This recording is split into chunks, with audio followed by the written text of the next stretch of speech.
Hello and welcome back to Asi Chavda channel. તમારું સ્વાગત છે મારા મસ્ત મજાના વ્લોગમાં. તો અહીંયા જે છે મારી નાની ઢીંગલી ચાલતા શીખી ગઈ છે ને એના ચપ્પલ લઈને આટા મારે છે. કા બેટા હાય કહી દો, હાય ટાટા કહી દો, ટાટા કિસી દઈ દો બધાને.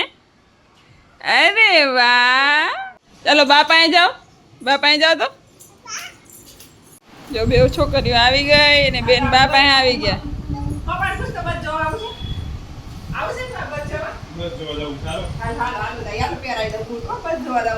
કેમ છો? જય શ્રી કૃષ્ણ. કેમ છો? જય શ્રી કૃષ્ણ. સીતારામ કીધા. સીતારામ. બે હાથ હોય, બે હાથ. બે હાથ. આમ. સીતારામ સીતારામ સીતારામ સીતારામ. બધાને કહી દે સીતારામ કહી દે. તો આજે અમે કંઈક સ્પેશિયલ વસ્તુ બનાવવાના છીએ. તો એ શું બનાવવાના છે ને આપણે હસ્તીને પૂછીએ. હસ્તી, આજે આપણે શું બનાવશું? શેના માટે? એટલે ઈ પીવાથી વાળ ખરે કે ન ખરે? હા. અને ઈ પાવડર કોણ બનાવવાનું છે? Very good. તો હસ્તી, હવે આમાં આ પાવડરમાં આપણે શું નાખવાનું છે? આપણે લઈ લીધું છે? તો મને કહેજે.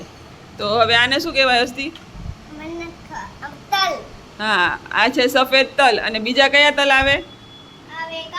હા, વેરી ગુડ. બે ટાઈપના તલ આવે, સફેદ આવે અને કાળા આવે. Very good. એટલે આ તો એને ખબર છે.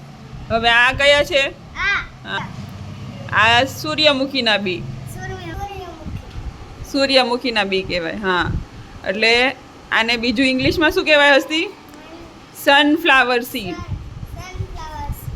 હા, સૂર્યમુખીને શું કહેવાય? સનફ્લાવર. હા, એટલે સીડ એટલે આ બી, સૂર્યમુખીના બી. હા, એટલે આપણે તલ લીધા, સૂર્યમુખીના બી લીધા, અને આને પમ્પકિન સીડ ને શું કહેવાય? અળસી. ઇંગ્લિશમાં કહેવાય એને ફ્લેક્સ સીડ્સ. એને સેસમે સીડ. હવે આ શું છે? આ છે મેથી દાણા. એટલે આને હા, લીલી મેથી આવે ને, આ એના બીજ છે.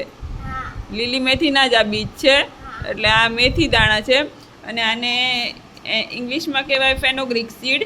તો આ આટલા જે 5 સામગ્રીઓ છે ને, એમાંથી અમે જે આપણે વાળ વધે ને એવો પાવડર બનાવશું. કે પછી હું તમને રિઝલ્ટ જણાવીશ કે ખરેખર આનાથી મને ફાયદો થાય છે કે નહીં. ઓકે, તો હવે આપણે એને એક મિક્સર જાર લઈ લઈએ. અહીંયા છે ને અમે મિક્સર જાર લઈ લીધું છે. જે બ્લેન્ડર માટે હારે એક જાર આવે ને એ લીધું છે. હવે હસ્તી એમાં હું નાખીશ તું? ઓકે, તારી મરજી, જે નાખવું. ઓકે, એ કયા સીડ છે? Very good, pumpkin seed.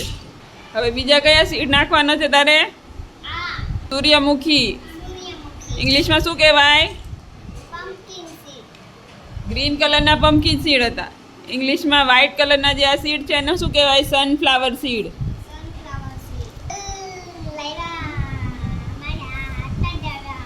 તલને ઇંગ્લિશમાં શું કહેવાય? સેસમે સીડ. ઓકે, તલને ઇંગ્લિશમાં શું કહેવાય? હવે વ્યુઅર્સને દેખાડો તલ નાખ્યા છે કે નહીં. હા, વેરી ગુડ. મેથી દાણા. મેથી છે ઈ, સૂકી મેથી. આપણે શાક બનાવે બા, ખબર? સૂકી મેથીનું શાક બનાવે ઘણી વાર. તને યાદ છે? કાલિયા કાલિયા નથી. એ કાલિયા કાલિયા નથી, એ છે અળસી. અળસીને ઇંગ્લિશમાં કહેવાય ફ્લેક્સીડ. હવે ગુજરાતીમાં બધા નામ યાદ રાખવાના. ઓકે, પછી ઇંગ્લિશમાં.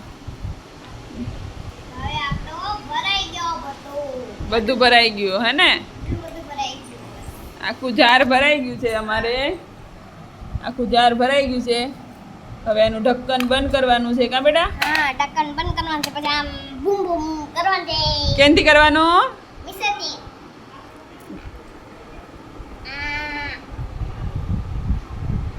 ઓલો ના આવે બટન. એને શું કહેવાય? એને કહેવાય ભૂલાઈ ગયું. ભૂલાઈ ગયું? હા, ભૂલાઈ ગયું. હા ભૂલાઈ ગયો વારો એને કહેવાય હેન્ડ બ્લેન્ડર. હું કરી બંધ બગાડવા દેજો ખાલી. હા હવે અમે આવી ગયા છે રસોડામાં અને અમે એને મિક્સ કરવાના પીસવાના છીએ.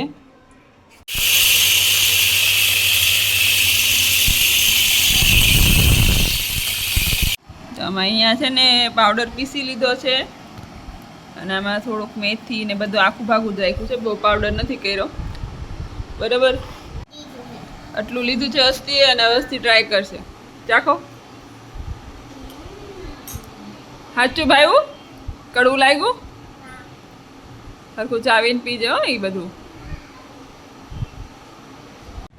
તો હવે હું ચાખું છું. ચલો આખી ભરી જ લઉં. એટલી આખી ભરી લીધી, તો ટ્રાય કરી.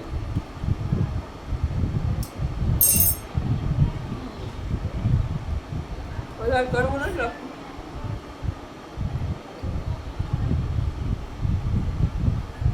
ગળે ઉતારવા પાણી જોવે, થોડું થોડું લાગે કેમ કે મેથી અડધા ભાગની જ નાખી છે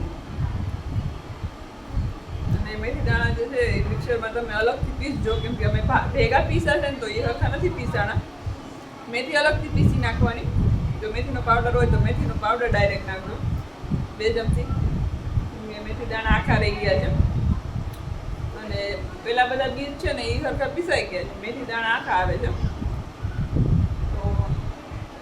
ટેસ્ટમાં તો એવરેજ છે કે બહુ સારું ન લાગે કે બહુ કડવું ન લાગે કેમ કે મેથી જે છે એ બધાના પ્રમાણમાં ઓછી છે અને બીજા બધા બીજનો પણ સરસ સ્વાદ આવે છે.